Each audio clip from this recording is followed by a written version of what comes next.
लोकतंत्र में जनता की चुनी हुई सरकार इतनी मनबड़ हो गई है कि वो जनता से नहीं डर रही है।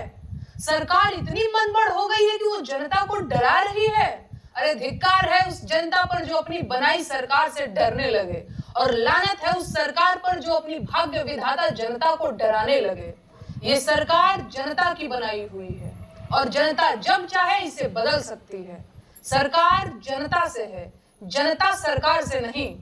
और अगर देश की सरकार देश की जनता से नहीं डर रही है तो इसका सीधा मतलब है कि ये सरकार बनाने का काम जनता कर ही नहीं रही है।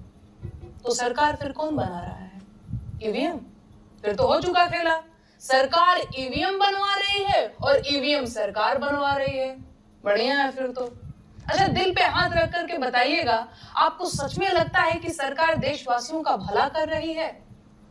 क्या आपको अब तक नहीं समझ में आ रहा है कि सरकार की नजर सिर्फ देश के संसाधनों पर है?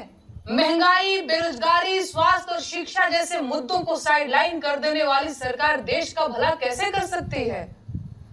कुछ अंधभक्त और जाहिल किस्म के लोग मुझसे सवाल पूछ रहे हैं कि मैं होती कौन हूं प्रधानमंत्री से सवाल पूछने वाली? मेरी औकात क्या है? हैसियत क्या है मेरी? गजब सवाल है। अब क्या देश के प्रधानमंत्री से सवाल पूछने के लिए पहले मुझे प्रधानमंत्री बनना पड़ेगा?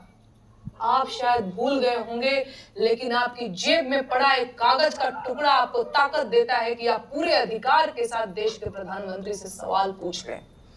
अपने सोए हुए दिमाग को जगाइए महाराज। आपका वोटर कार्ड आपको खाली सिम खरीदने के लिए नहीं दिया गया है, आपकी नागरिकता का एक दस्तावेज है, और वो उसके आधार पर रास्ते का एक गरीब मजदूर भी प्रधानमंत्री से पूछ सकता है कि साहब, मैं अब तक गरीब क्यों हूं? अपनी ताकत को पहचानिए। इस देश के नागरिक हैं आप, गुलाम नहीं हैं।